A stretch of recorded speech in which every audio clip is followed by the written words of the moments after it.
tonight? Because when you have so many open chances like we did against them, you have to put the ball in the back of the net and get away with the 3 points.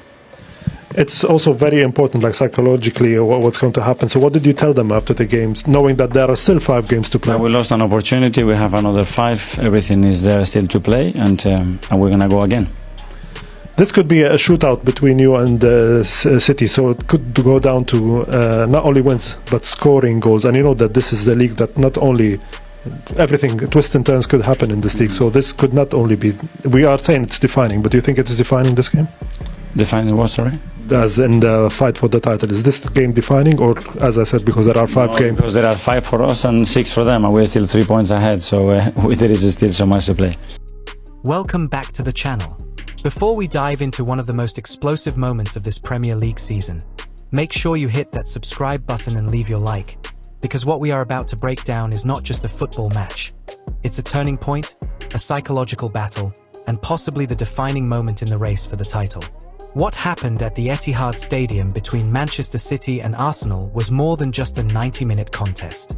It was a collision of ambition, pressure, identity, and legacy. It was the kind of game that reminds everyone why the Premier League is considered the most intense and unpredictable league in the world.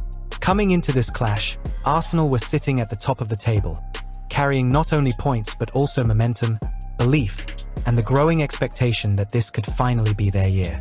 After seasons of coming close and falling short, Mikel Arteta's team had built something special, something structured, aggressive, and fearless. They were not just winning games, they were convincing people.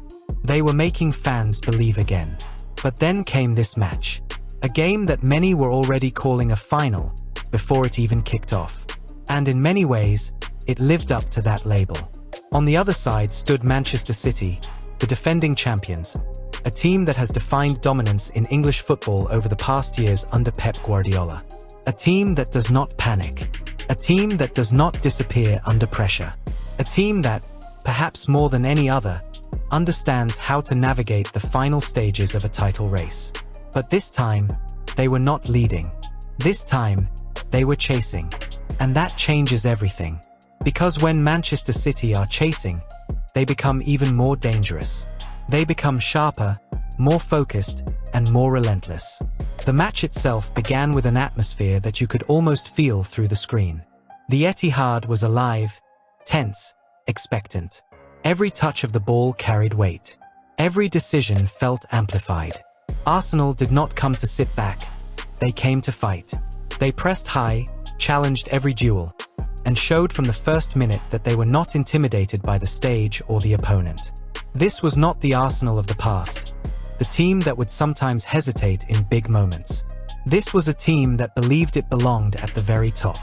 And yet, Manchester City responded in the only way champions know how. With control, with composure, with precision. They absorbed the pressure, managed the tempo, and waited for the right moments to strike. This is what separates great teams from champions.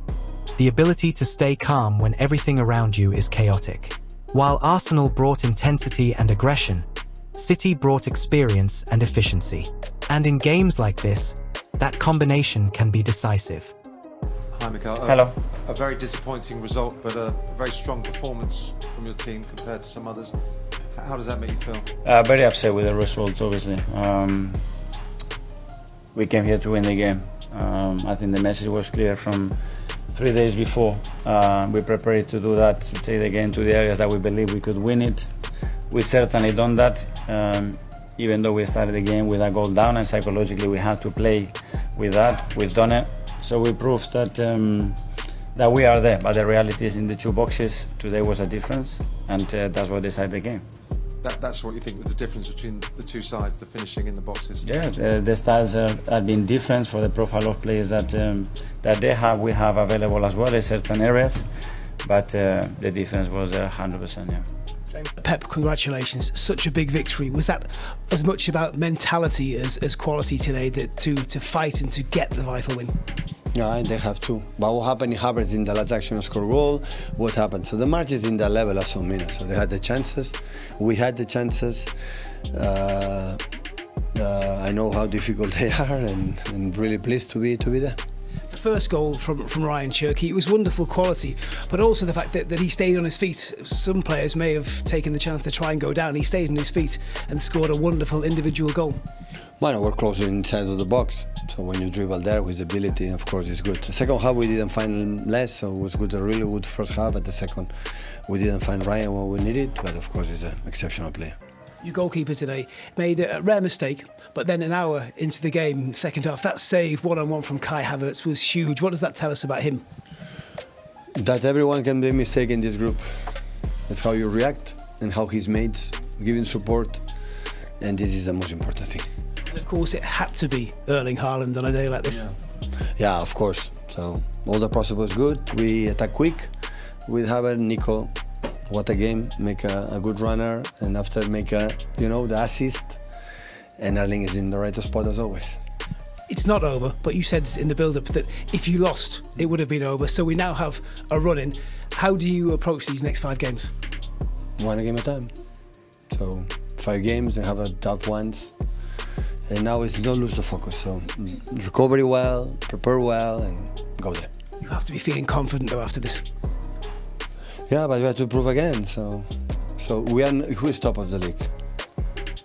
Arsenal. So that is only reality. So no, because now the momentum I see Arsenal is there. So I don't have the feeling that they were not good. As the match unfolded, it became clear that this was going to be decided by fine margins. Arsenal created dangerous moments, showing creativity and movement in the final third. They were brave, they were direct, and at times, they looked capable of breaking City's defensive structure. But football at this level punishes even the smallest inefficiencies. A missed header, a shot off the post, a split-second hesitation. These are the moments that define seasons. And unfortunately for Arsenal, those moments did not go their way. Manchester City, on the other hand, were clinical when it mattered most. They capitalized on key opportunities, turning pressure into goals and control into results. That is what champions do. They do not always dominate every phase of the game, but they dominate the outcome. And that 2-1 victory was more than just 3 points. It was a statement.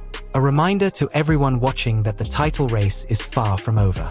After the final whistle, all eyes turned to Pep Guardiola. Not just because of the result, but because of what it meant. And interestingly, instead of focusing solely on his team's victory, Guardiola chose to highlight the quality of the opponent. He described Arsenal as one of the most competitive teams he has ever faced, praising their aggression, their ability to win duels, and their tactical organization. That kind of respect speaks volumes. It shows that even in victory, Guardiola recognizes the challenge that Arsenal represents. Mean to you to have the opportunity tomorrow night to go back into the lead? That means how good they have been, how consistent they have been, and a game to try to be same points at them. Obviously, it's a game in quick succession after Sunday. It's a different challenge facing Burnley than it is facing Arsenal. How do you ensure that everyone across the board resets after the high of Sunday and to be ready to go again? Yeah, we talk immediately in the dressing room after the game. Don't lose the focus. The focus is Arsenal is top of the league. Right now, in that moment, we'll be champion. And of course, the recovery is much less than the last 2 weeks. It's just 3 days, so that's why you have to see how people recover, not just the demanding game that we had emotionally and physically. But at the same time, so we have 6 games left. So we know exactly what is going to happen when we get result, or just in case we don't get result. Can I ask you about Rodri? You said after the game he was going to be tested. Do you know the severity of his groin injury yet? I think for tomorrow we'll not be ready, and we'll see the next games, semi-final against Southampton, or in 12-13 days against Everton. Ruben Diaz fit for this one? Not yet. Thank you. Hi Pep. How much does the title race change psychologically if you beat Burnley tomorrow and go above the team that you described as the best? Both teams know, like what happened in the past with Arsenal last years in Liverpool, that both teams know we cannot lose, not drop points. So now will be difficult to recover. In our calendar is so demanding, so of course the 2 days and after, but especially when an Everton game, the opponents are really, really tough. Does the pressure shift? But he also made something very clear. Manchester City are still not at the top. Despite closing the gap to just 3 points and having a game in hand, Guardiola refused to act as if the job was done. Instead, he used one word to describe the situation: hope. And that word carries a lot of weight. Because hope, in this context, is not passive. It is fuel. It is motivation. It is the belief that something bigger is still possible. At the same time, Mikel Arteta's reaction painted a picture of a manager who understands both the pain of defeat and the importance of perspective. Yes, there was frustration. Yes, there was disappointment. But there was also conviction. Arteta did not shy away from acknowledging that his team had chances, big chances, to change the outcome. He spoke about bad luck, about fine margins, about moments that simply did not fall their way. But instead of allowing those moments to define the narrative, he shifted the focus forward. By saying that a new Premier League starts now, Arteta is doing something very intentional. He is resetting the psychological landscape. He is telling his players that the past no longer matters, that what defines them now is how they respond. And that is crucial, because at this stage of the season, mentality becomes everything. Tactics matter, quality matters, but mentality is what carries teams through pressure, through fatigue, through doubt. And that is what makes this title race so fascinating. On one side, you have Manchester City, a team built on experience, success, and an almost unmatched ability to deliver in decisive moments. On the other side, you have Arsenal, a team driven by hunger, growth, and the desire to prove that they are ready to take the next step. It is a clash not just of styles, but of narratives, of past dominance versus emerging belief. As we look ahead, the situation becomes even more intense. Arsenal remain at the top, but their margin for error is shrinking. Manchester City are closing in, armed with experience and the confidence that comes from winning when it matters most. And with a game in hand, the balance could shift at any moment. Every match from now on will feel like a final. Every point will be contested with everything at stake. This is what makes football so powerful. It is not just about what happens on the pitch. It is about what it represents. Hope, pressure, ambition, fear, belief. All of it collides in moments like this. And as fans, we are witnessing something special. A title race that is alive, unpredictable, and heading toward a dramatic conclusion. So the question remains: who will hold their nerve? Who will rise when the pressure reaches its peak? Who will turn this moment into history? Because one thing is certain: this story is far from over.